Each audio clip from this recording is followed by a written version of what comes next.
what you say. Yeah, I'ma do shit my way.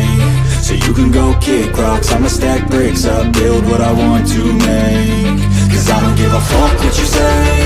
Yeah, I'ma do shit my way. So you can go kick rocks, I'ma stack bricks up, build what I want to make. Yeah, I'ma do it my way. I can already tell there's monkey business going on, and I'm sick of it.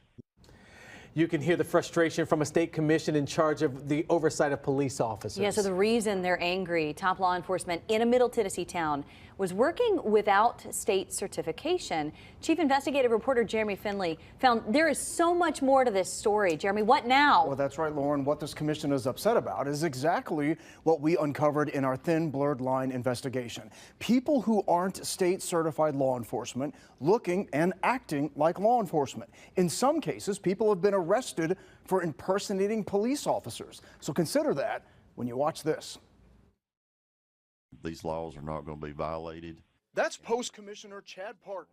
This is serious business. Clearly upset with the city of Millersville in this March meeting. They've uncovered that Millersville's police chief and assistant chief are both uncertified, meaning neither are licensed to be officers, and both were acting full-time as law enforcement. I can already tell there's monkey business going on, and I'm sick of it. Why should the average person be concerned if someone is or isn't certified if they're wearing a law enforcement badge? I think making that very clear is very important, not only for the public to be safe, but also for those in law enforcement, because they want the public to know, I'm a police officer, I have the right to tell you to do this. And among the Millersville police force was Jack Bird. Here's his swearing in oath as a police officer in November 2022. He's also not certified law enforcement. There is no public record of him ever being trained as law enforcement. And look at this. An investigator with the State Post Commission showed up on February 23rd to investigate the uncertified officers there. The very day before, February 22nd, Jack Bird resigned from Millersville Police. And there's more. Bird is also the CEO of Solaren Risk Management, a security company. You may remember we uncovered in April that Solaren employed at different times men who were not state certified. But we found all of them wearing police identification. In fact, we found 3 of Solaren's former or current security guards looked so much like police, each were charged with or are currently under investigation for impersonation of a police officer. These security people that are not licensed are wearing police badges. Is that a line they shouldn't cross? I tend to think that it is. I think that we should try and preserve the line as best we can between those who are acting in their official capacity as a police officer and those who are not. And the connections keep coming.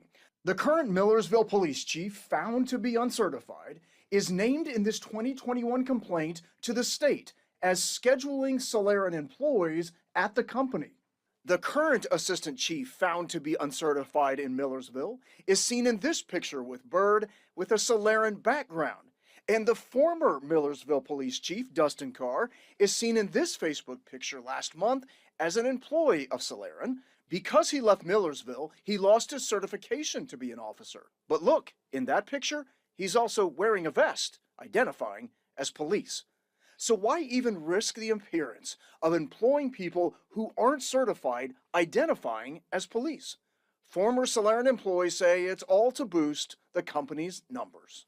They needed bodies in spots, and they would rather fill the body with somebody who doesn't belong than lose the money. I know that they are well aware of the state laws, and I know that they are well aware of what they can and cannot do. It needs to stop. Okay, Jeremy, questions, so many questions.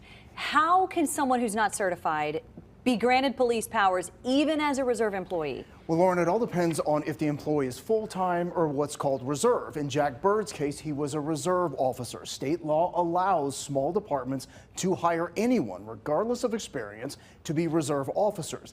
The difference is when officers work full-time and aren't certified, or again, when uncertified people wear identification as police. Marius?